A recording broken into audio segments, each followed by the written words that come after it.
नमस्कार, मैं हूँ रजनीश। ये मेरे बारे में है और यहाँ पर नीचे टेलीग्राम चैनल का लिंक दिया हुआ है, उसे ज्वाइन करके आप इस वीडियो का पीडीएफ प्राप्त कर सकते हैं।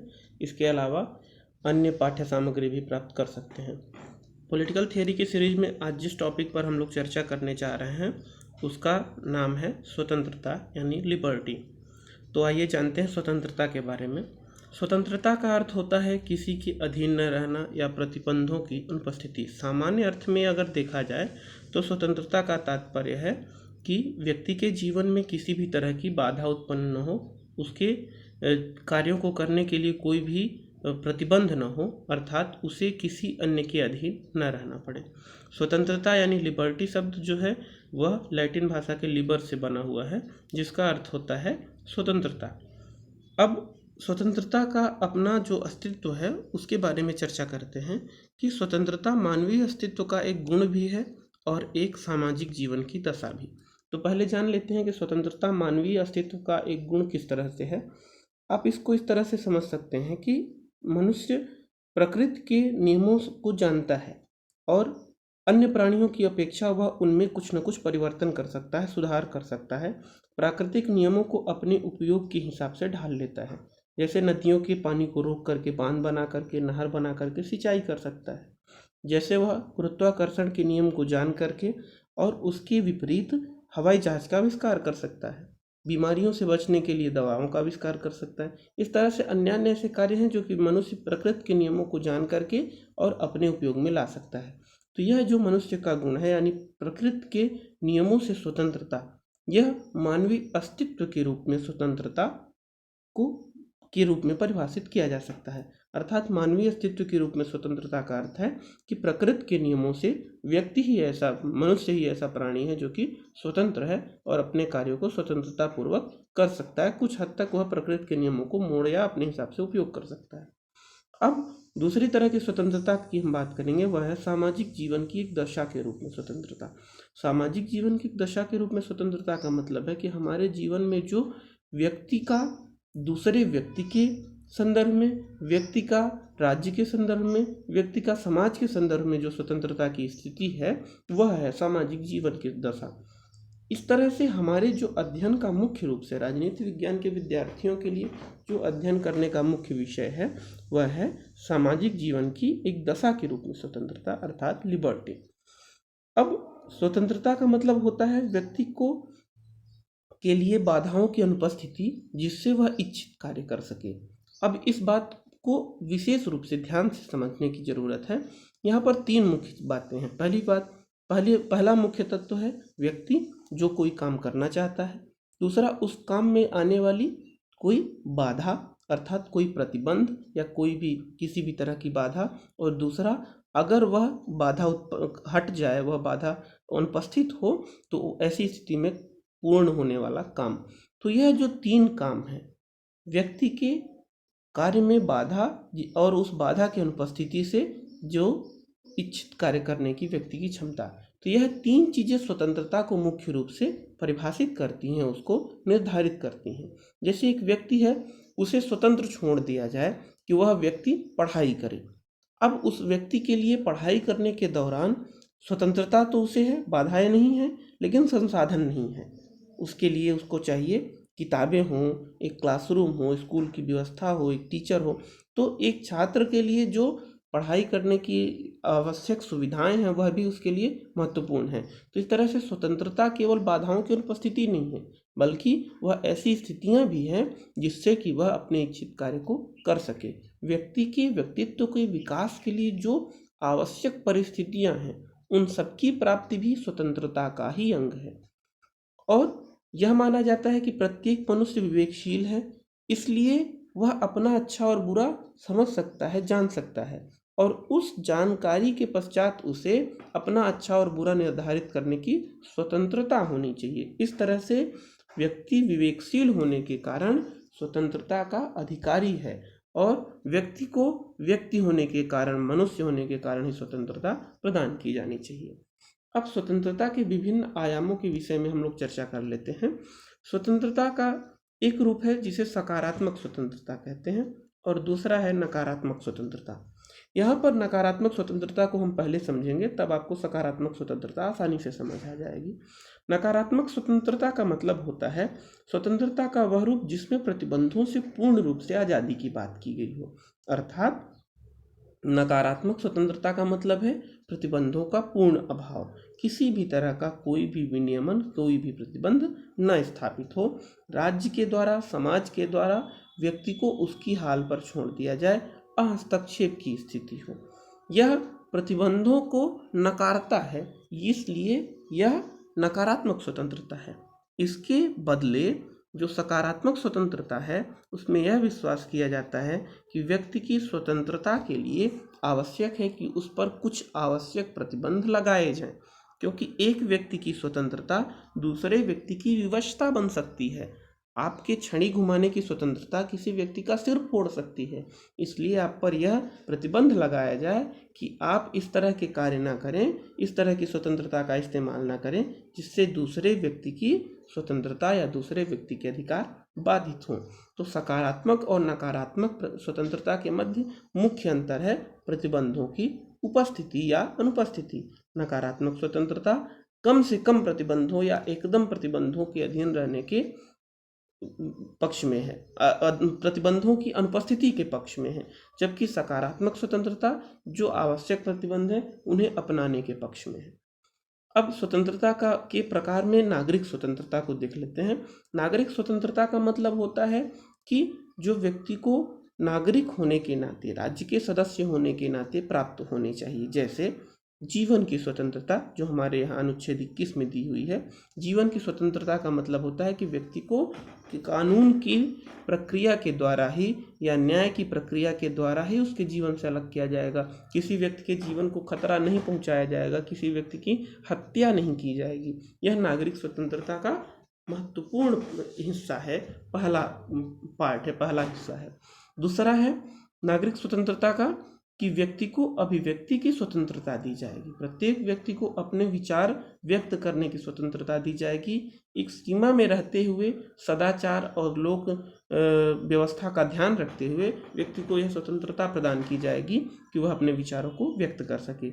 इसी नागरिक स्वतंत्रता के अंतर्गत ही प्रेस की आज़ादी, अखबार, समाचार पत्रों की आज़ादी इत्यादि भी आते हैं। नागरिक स्वतंत्रता का एक अन्य पार्ट है कि व्यक्ति कहीं भी अपना कुछ भी काम कर सके, उसके ऊपर समाज के द्वारा, उसके ऊपर राज्य के द्वारा या दूसरे व्यक्तियों के द्वारा कार्य करने पर किसी तरह की बाधा न उत्पन्न की जाए, प्रतिबंध न लगाए जाए। तो नागरिक स्वतंत्रता की ये तीन महत्वपूर्ण, जीवन की स्वतंत्रता, कार्य की स्वतंत्रता और अभिव्यक्ति की स्वतंत्रता, यह तीन महत्वपूर्ण नागरिक स्वतंत्रता के अंग हैं। अब देख लेते हैं राजनीतिक स्वतंत्रता के बारे में। राजनीतिक स्वतंत्रता का मतलब होता है राजनीतिक कार्यों को करने की स्वतंत्रता, अर्थात व्यक्ति को मताधिकार प्राप्त हो, कि अपने प्रतिनिधियों को चुनने का अधिकार प्राप्त हो। इसके अलावा सार्वजनिक नीतियों के विषय में अपना मत व्यक्त करने का अधिकार प्राप्त हो। अगर सरकार कोई ऐसे काम कर रही है जो गलत है या सत्ता का दुरुपयोग कर रही है तो सरकार की आलोचना का अधिकार प्राप्त हो। अगर कोई व्यक्ति स्वयं निर्वाचित होकर के प्रतिनिधि बनना चाहे तो उसे प्रतिनिधि बनने या निर्वाचित होने का अधिकार प्राप्त हो। तो ये जितने राजनीतिक कार्य हैं इनको करने की स्वतंत्रता राजनीतिक स्वतंत्रता के अंतर्गत आती है। इसके बाद आर्थिक स्वतंत्रता को देख लेते हैं। आर्थिक स्वतंत्रता का मतलब होता है प्रत्येक व्यक्ति को अपने आर्थिक कार्यकलापों को निर्धारण करने के लिए स्वतंत्रता प्राप्त होनी चाहिए। अब एक बात यहाँ पर महत्वपूर्ण है, अभी तक जो नागरिक और राजनीतिक स्वतंत्रता हमने बताई, यह सकारात्मक या नकारात्मक रूप से इन्हें बांटना उतना आसान नहीं है, किंतु अब जो दो बचे हुए हैं आर्थिक और सामाजिक स्वतंत्रता, इन्हें सकारात्मक और नकारात्मक दोनों रूप में देखा जा सकता है। नकारात्मक रूप से आर्थिक स्वतंत्रता का मतलब होता है कि व्यक्ति के आर्थिक कार्यकलापों पर समाज का या राज्य का कोई हस्तक्षेप नहीं होना चाहिए, उसे स्वतंत्र छोड़ देना चाहिए। जबकि सकारात्मक आर्थिक स्वतंत्रता का मतलब होता है कि व्यक्ति के आर्थिक कार्यों के द्वारा जो शोषण है उसे बढ़ावा न मिले, ऐसे कोई भी आर्थिक कार्य या आर्थिक स्वतंत्रता को की अनुमति नहीं दी जाएगी जिससे किसी दूसरे व्यक्ति का शोषण हो। इसी कारण से आप देखते होंगे कि ऐसे जो काम हैं जिनमें शोषण की प्रवृत्ति बढ़ जाती है उन्हें सरकार विनियमित करती है, उन्हें रोकती है। जैसे कम आयु के बच्चों को काम करने से सरकार रोकती है, खतरनाक काम करने वालों के लिए सुरक्षा मुहैया कराने, बीमा करवाने अथवा चिकित्सा सुविधा देने, परिवार के पोषण के लिए काम सुविधा देने इत्यादि की बात करती है। तो ये कुछ ऐसे आर्थिक प्रतिबंध हैं जो वास्तव में आर्थिक स्वतंत्रता को बढ़ावा देते हैं। तो नकारात्मक और सकारात्मक रूप से आर्थिक स्वतंत्रता अलग अलग है। नकारात्मक आर्थिक स्वतंत्रता का मतलब है कि आर्थिक कार्यकलापों में पैसे कमाने, व्यापार करने, उत्पादन करने, इन सभी कार्यकलापों में किसी भी तरह का प्रतिबंध न हो। और सकारात्मक आर्थिक स्वतंत्रता का मतलब है कि शोषण को, असमानता को और अन्याय को खत्म करने के लिए आर्थिक प्रतिबंधों की उपस्थिति हो, आर्थिक प्रतिबंध लगाए जाएं। इसके अलावा सामाजिक स्वतंत्रता की बात करते हैं। सामाजिक स्वतंत्रता का मतलब होता है समाज में स्वतंत्रता का वह रूप जिसमें कि समाज कि प्रत्येक व्यक्ति अपनी स्वतंत्रता का इस्तेमाल कर सके। व्यक्ति को किसी भी आधार पर जाति, धर्म अथवा वंश के आधार पर, किसी भी आधार पर असमानता का भी भेद न हो। वह स्वतंत्रता प्रत्येक व्यक्ति को समान रूप से प्राप्त हो। तो सामाजिक स्वतंत्रता का मतलब है कि समाज के प्रत्येक व्यक्ति को स्वतंत्रता का अनुभव हो, वह किसी के विशेषाधिकार की वस्तु न हो। जो शुभ जीवन है, जो अच्छा जीवन है, उसे प्राप्त करना प्रत्येक व्यक्ति का अधिकार हो। तो इस तरह से स्वतंत्रता के विभिन्न प्रकारों को हमने बताया। अब जान लेते हैं स्वतंत्रता के संबंध में कुछ विशेष बातें। जैसे स्वतंत्रता और स्वच्छंदता के मध्य अंतर होता है। क्या अंतर होता है? जो मैंने अभी सकारात्मक और नकारात्मक स्वतंत्रता के मध्य अंतर बताया, वही अंतर स्वतंत्रता और स्वच्छंदता के मध्य होता है। सकारात्मक स्वतंत्रता अर्थात आवश्यक प्रतिबंधों की उपस्थिति, नकारात्मक स्वतंत्रता अर्थात किसी भी तरह के प्रतिबंध नहीं होने चाहिए। सकारात्मक मतलब आवश्यक प्रतिबंध होने चाहिए, नकारात्मक मतलब किसी भी तरह के प्रतिबंध नहीं होने चाहिए। तो इस तरह से स्वतंत्रता का यहाँ पर अर्थ हुआ कि जो आवश्यक प्रतिबंध हो वह समाज में व्यक्ति के द्वारा व्यक्ति के ऊपर लगाए जाएं, जिससे कि अन्य व्यक्तियों को भी स्वतंत्रता प्राप्त हो सके। और स्वच्छंदता का अर्थ हुआ कि ऐसी व्यवस्था जिसमें कि व्यक्ति को स्वतंत्र छोड़ दिया जाए, किसी भी तरह की व्यवस्था, किसी भी तरह के प्रतिबंध न लगाए जाए। अब यह मूलभूत अंतर स्वतंत्रता और स्वच्छंदता के मध्य देखा जा सकता है। हम जब उदारवाद पढ़ रहे थे तो कुछ स्वच्छंदतावादियों के बारे में हमने चर्चा की थी, जिसमें नौजीब बर्लिन इत्यादि थे। इन लोगों ने स्वच्छंदता के बारे में अर्थात कम से कम हस्तक्षेप, कम से कम प्रतिबंधों की बात की थी। एक अन्य बात है स्वतंत्रता और सत्ता के बीच संबंध। एक बात ध्यान रखें कि स्वतंत्रता और सत्ता दोनों के बीच सकारात्मक और नकारात्मक दोनों संबंध है। सकारात्मक का मतलब होता है कि उससे कुछ रचनात्मक कार्य हो रहे हैं। नकारात्मक का मतलब है किसी चीज का नकार है, नेगेशन है किसी चीज का, किसी चीज की मनाही की गई है। तो सत्ता के माध्यम से सकारात्मक कार्य और नकारात्मक कार्य दोनों हो रहे हैं। सत्ता के माध्यम से नकारात्मक कार्य इसलिए हो रहे हैं कि स्वतंत्रता में सबसे बड़ी बाधक सत्ता के रूप को देखा जा सकता है। व्यक्ति की स्वतंत्रता में 3 मुख्य बाधक हैं।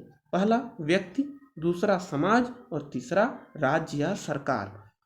अब सत्ता उसी राज्य या सरकार का ही रूप है, इसलिए सत्ता स्वतंत्रता के मार्ग में सबसे बड़ी बाधक है।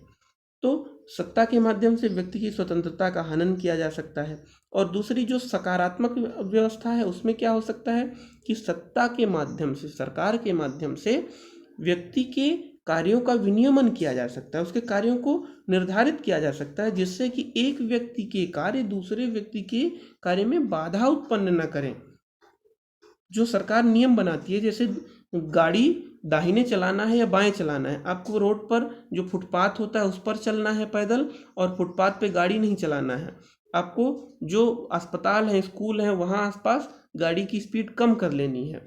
तो इन सारे नियमों से क्या होता है, एक व्यक्ति की स्वतंत्रता पर कुछ प्रतिबंध तो लगते हैं, किंतु बहुत सारे व्यक्तियों को उससे अपनी स्वतंत्रता इस्तेमाल करने के लिए सुविधा प्राप्त होती है।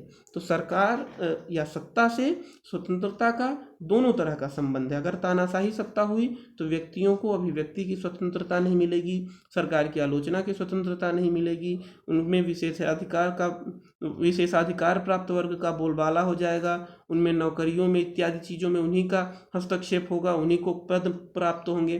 तो इस तरह से स्वतंत्रता और सत्ता के बीच सकारात्मक और नकारात्मक दोनों संबंध है। स्वतंत्रता और कानून के बीच में भी महत्वपूर्ण संबंध है। कानून और सरकार ये मिलते जुलते हैं। कानून सरकार के काम ही है या संविधान में लिखी हुई बातें हैं। अब स्वतंत्रता को कानून के द्वारा सीमित भी किया जा सकता है और बढ़ाया भी जा सकता है। जैसे एक व्यक्ति की स्वतंत्रता है कि वह संपत्ति अर्जित कर सके और राज्य का कर्तव्य है कि वह उसकी संपत्ति की सुरक्षा करे।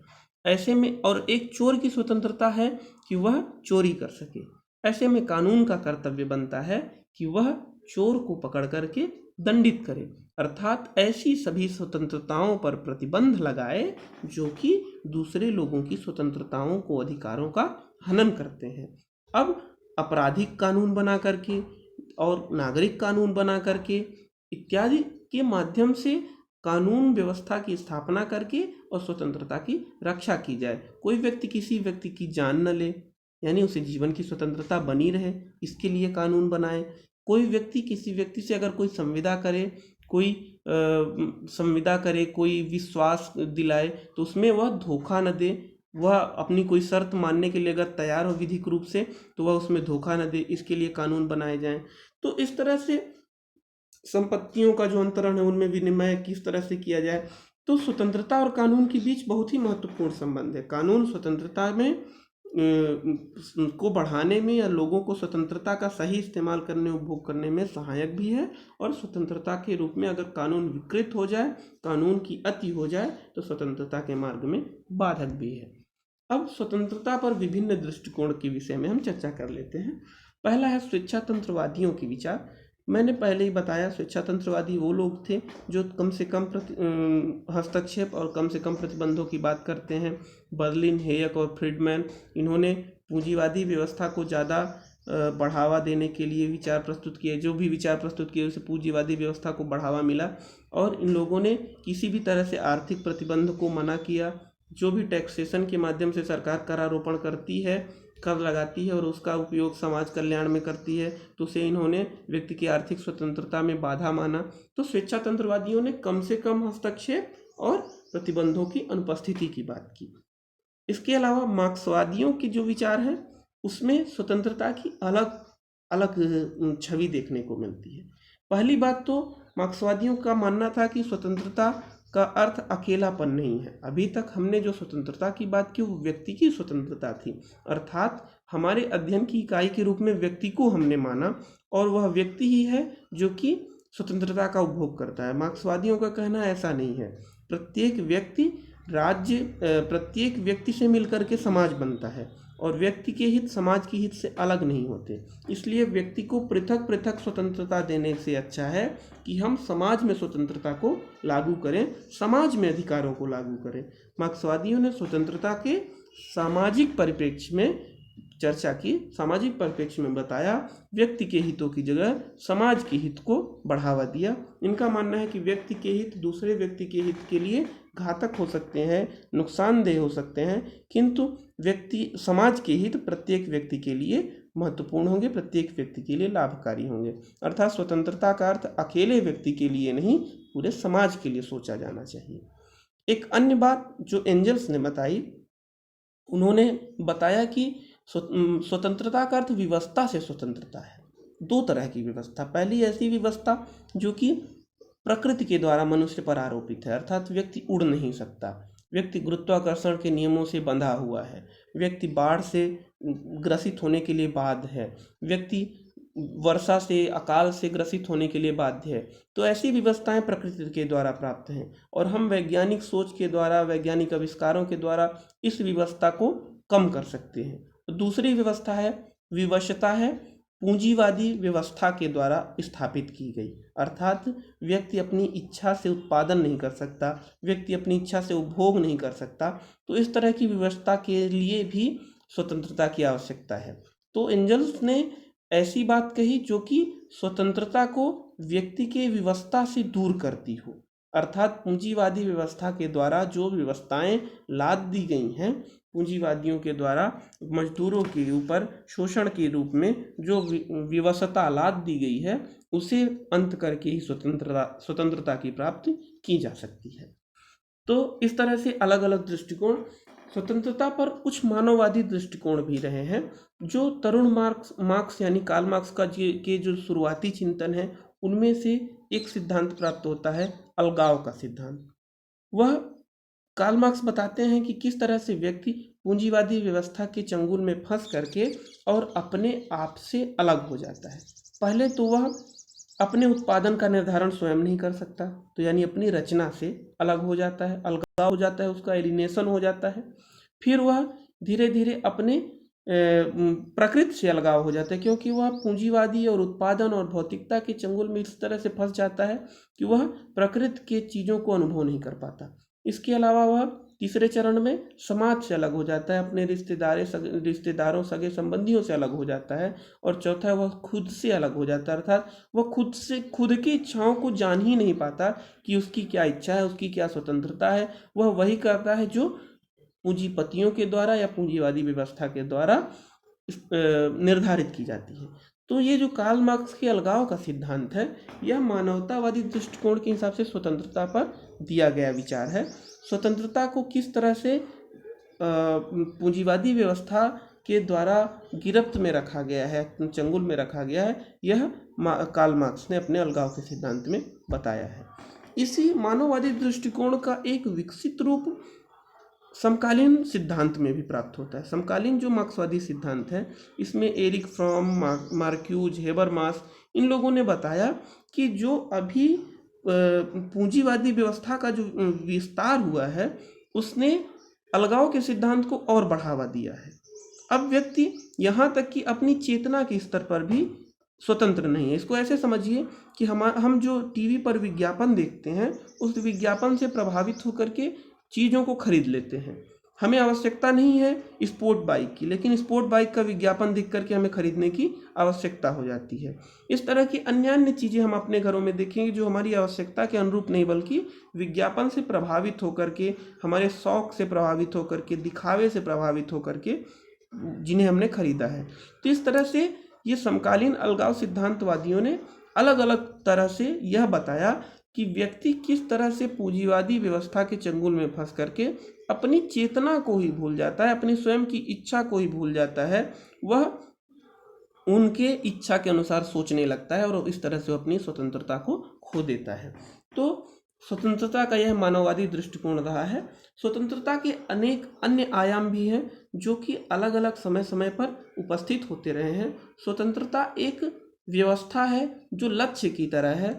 जिन राज्यों में यह आसानी से, जिन राज्यों में लोकतंत्र की स्थापना की जा चुकी है, राजनीतिक रूप से ज़्यादा सामाजिकरण या ज़्यादा परंपराएं विकसित हो चुकी हैं, स्वतंत्रता की बात वहाँ पर करना आसान है। जो राज्य अभी अपने विकसित रूप को प्राप्त नहीं कर सके हैं, वह संसाधनों के इकट्ठा करने में, संसाधनों को जुटाने में ही लगे हुए हैं। उन राज्यों में स्वतंत्रता, समानता जैसी संकल्पनाएं अभी अधूरी हैं। उन राज्यों में इन्हें प्राप्त करना बहुत ही मुश्किल कार्य है।